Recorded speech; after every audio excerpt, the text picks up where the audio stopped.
Professor বিদ্যা ব্যানার্জির আজকের পর্বে প্রথমেই দেখা যায় তোষা ব্যানার্জি কাশ্যপ ব্যানার্জিকে বলছে, তোমার মেয়ের কাছে তুমি গোহারা হেরে গেছো, আমরা সবাই হেরে গেছি। তারপর ফাগুনকে ধরে বলছে যে এই মেয়েটাকে নিয়ে বাঁচবে, ওর মুখের দিকে আমরা কি করে তাকাবো। পিহু তখন তোষা ব্যানার্জিকে বলছে যে দু ধরনের মা হয়, এক তুমি শুধুমাত্র ফাগুনের মা, তোমার নিজের গর্ভের সন্তানকেই মেয়ে বলে মনে করো। কাশ্যপ ব্যানার্জি তখন বলছে বিদ্যা তার স্টুডেন্টরা পাঁচিলের মতো দাঁড়িয়ে পড়েছে কলেজটাকে বাঁচাবে বলে। তখন তোষা ব্যানার্জি বলছে বিদ্যাকে নিয়ে আমার একটুও চিন্তা নেই, আমার চিন্তা একমাত্র ফাগুনকে নিয়ে, ও অপমানে মেয়েটা দাঁড়াতে পারবে না সোজা হয়ে। এদিকে কলেজে বিদ্যা স্টুডেন্টদেরকে বলছে তোমরা সারা রাত কলেজটিকে ঘিরে রাখবে, তারপর কাল সকাল হলে আমি প্রেসের সাথে কথা বলবো। রবীন্দ্রনাথ ঠাকুর, দ্বিজেন্দ্রলাল রায় এদের বাংলায় এই শিক্ষা প্রতিষ্ঠানের অবমাননা কিছুতেই মেনে নেওয়া যায় না। কাশ্যপ ব্যানার্জি তখন বিদ্যাকে ফোন করে বলে যে তুমি রাজজিৎকে নিয়ে ফিরে এসো, তোমার মা কান্নাকাটি করছে আর তোমার বোন ফাগুনের মুখে কোনো কথা নেই, ও বিমুখ হয়ে গেছে।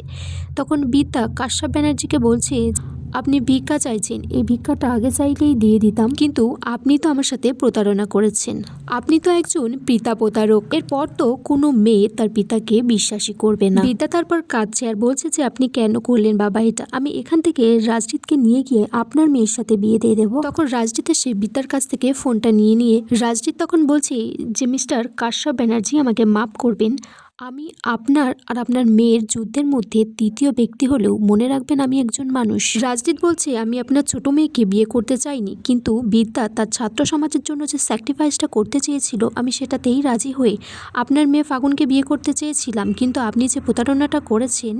রাজদীপ বলছে এখানে কালকে প্রেস আসবে সকালে, তারপর আমি আপনার মেয়েকে বিদ্যাকে বাড়ি নিয়ে যাব, আমার মা তাকে বরণ করে ঘরে তুলবে, আমি আপনার একটা মেয়েকে গ্রহণ করলাম। রাজদীপ তারপর ফোনটা রেখে দিলে কাশ্যপ ব্যানার্জি বলছে অঙ্কটা কিছুতেই মেলাতে পারলাম না। তখন পিহু বলছে সম্পর্কের অঙ্ক কখনো কেউ মেলাতে পারে না, সেটা উপর থেকেই তৈরি হয়ে আসে। তখন ফাগুনকে দেখিয়ে বলছে এই যে এই মেয়েটার যে অবস্থা সেটা আপনাদের অপরাধের জন্য, এই অপরাধের বোঝা আপনারা সারা জীবন বয়ে বেড়াবেন। এদিকে কলেজের রাজদীপ চ্যাটার্জি নিজে এসে বলছে এসব বন্ধ করো আর 5 মিনিটের মধ্যে ছাত্রছাত্রীদেরকে নিয়ে কলেজ থেকে বেরিয়ে যাও।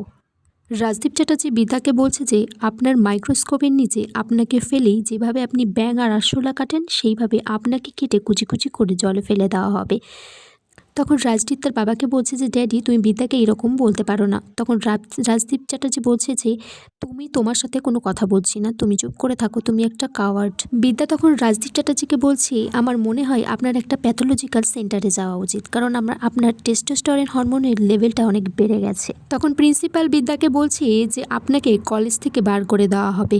বিদ্যা বলছে যে আপনি তো একজন প্রিন্সিপাল, তা কী চেহারা নিয়ে আছেন, আগে যে প্রিন্সিপাল ছিল তাকে আমরা শ্রদ্ধার চোখে দেখতাম, এই কলেজটা ভাঙার পর এখানে বড় ইনস্টিটিউশন হবে, বড় একাডেমি হবে, তার জন্য আপনি ক লাখ টাকা নেবেন। তারপর বিনটা কাউন্ট করতে থাকে 1 লাখ 2 লাখ 3 লাখ করে, বলে কি 5 লাখ টাকা নেবেন তাহলে আপনি।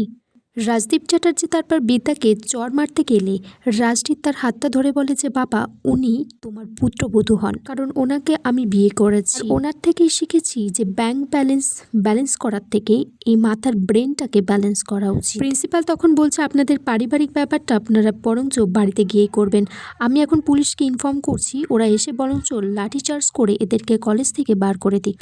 আগামী পর্বে দেখা যায় রাজদীপ বলছে বিদ্যাকে তুমি শাখার সিঁদুর পরে আমার বাড়িতে চলো, আমার ড্যাডির উপর 24 ঘন্টা নজর রাখতে পারবে, উনি যেমন কলেজে তাণ্ডব করেন তুমি বাড়িতে তাণ্ডব করবে। তখন বিদ্যা বলছে যে তাহলে ফাগুনের কি হবে। আর এখানেই আজকের পর্ব শেষ হয়ে যায় বন্ধুরা।